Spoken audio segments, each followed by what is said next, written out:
Hi hello. ഇന്നത്തെ video നമ്മൾ തമ്പലൈനിൽ കണ്ടതുപോലെ തന്നെ ഒരു സോപ്പ് മേക്കിംഗ് വീഡിയോ ആണ്. അതായത് നമുക്ക് സ്കിന്നിനൊക്കെ നല്ല തിളക്കം കിട്ടുന്നതിന് വേണ്ടിയിട്ട് ഇപ്പോൾ ട്രെൻഡിങ് ആയിക്കൊണ്ടിരിക്കുന്ന സോപ്പാണ് ക്യാരറ്റ് സോപ്പ് എന്ന് പറയുന്നത്. അപ്പോൾ ക്യാരറ്റ് സോപ്പ് നമുക്ക് എങ്ങനെ സിമ്പിളായിട്ട് വീട്ടിലുണ്ടാക്കിയെടുക്കാം എന്നുള്ളൊരു വീഡിയോ ആണ് ഇന്ന് ചെയ്യുന്നത്. അപ്പോൾ എല്ലാവരും വീഡിയോ കണ്ടിട്ട് നിങ്ങളെല്ലാവരും ക്യാരറ്റ് സോപ്പൊന്ന് വീട്ടിലുണ്ടാക്കി നോക്കി എല്ലാവരുടെ അഭിപ്രായമൊക്കെ ഒന്ന് കമൻറ്റ് ചെയ്യണേ. അപ്പോൾ എന്തായാലും വീഡിയോയിലേക്ക് കടക്കാം. സോപ്പിൻ്റെ അളവും കാര്യങ്ങളൊക്കെ കറക്റ്റായിട്ട് പറയുന്ന വീഡിയോസുകൾ തുടർന്നുണ്ടാവും. അപ്പോൾ ആദ്യം സോപ്പ് എങ്ങനെയാണ് ഉണ്ടാക്കുന്നതെന്നുള്ള ഒരു ഐഡിയ ആണ് ഞാനിപ്പോൾ ആദ്യമായിട്ടിടുന്ന വീഡിയോകളിലൊക്കെ തരാൻ ഉദ്ദേശിക്കുന്നത്.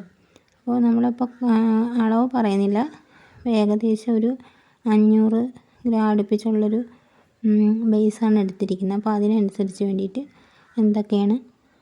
എങ്ങനെയൊക്കെയാണ് ക്യാരറ്റ് സോപ്പ് ഉണ്ടാക്കുന്നത് എന്നാണ് ഈ വീഡിയോയിലൂടെ ഷെയർ ചെയ്യുന്നത്. അപ്പോൾ ഇതിപ്പോൾ കാണുമ്പോഴത്തേക്ക് നമുക്ക് സിമ്പിളായിട്ട് മനസ്സിലാക്കാം എന്തൊക്കെ കാര്യങ്ങളാണ് ഇത്ര സിമ്പിളായിട്ടുള്ള.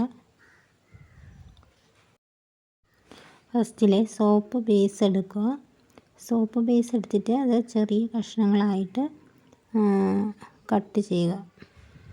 ഇതേപോലെ ചെറിയ കഷ്ണങ്ങളായിട്ട് കട്ട് ചെയ്യുന്നതാണ് പെട്ടെന്ന് മെൽറ്റ് ആവാനായിട്ട് സഹായിക്കുന്നത്. പിന്നെ വേണ്ടത് ചെറുതായിട്ട് അരിഞ്ഞ ക്യാരറ്റ് പീസുകളാണ്. മിക്സിയുടെ ജാറിൽ ഇട്ടടിച്ച് ഇങ്ങനെ അതിൻ്റെ ജ്യൂസായിട്ട് പിഴിഞ്ഞെടുക്കാൻ പറ്റും. അതിന് ശേഷം നമ്മൾ soap base double boil method വഴി മെൽറ്റ് ചെയ്തെടുക്കണം.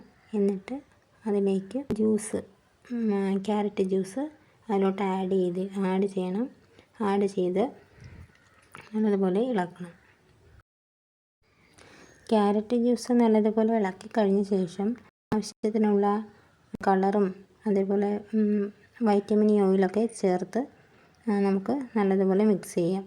പിന്നെ ക്യാരറ്റ് ജ്യൂസ് ബേസിലേക്ക് ആഡ് ചെയ്ത ശേഷം ഗ്യാസ് ഓഫാക്കി അത് അടുപ്പിൽ നിന്ന് മാറ്റിയ ശേഷമാണ് നമ്മൾ ബാക്കിയുള്ള ഫ്രാഗ്രൻസ് ഓയിലും അതേപോലെ കളറും അതേപോലെ വൈറ്റമിൻ ഓയിലൊക്കെ ആഡ് ചെയ്യുന്നത്.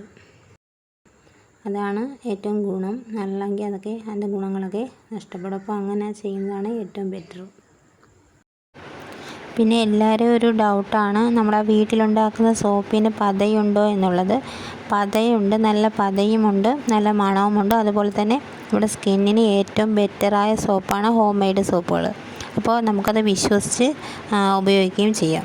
അപ്പോൾ എല്ലാവരും ഉപയോഗിച്ച് നോക്കിയിട്ട് എല്ലാവരുടെയും അഭിപ്രായം പറയുക.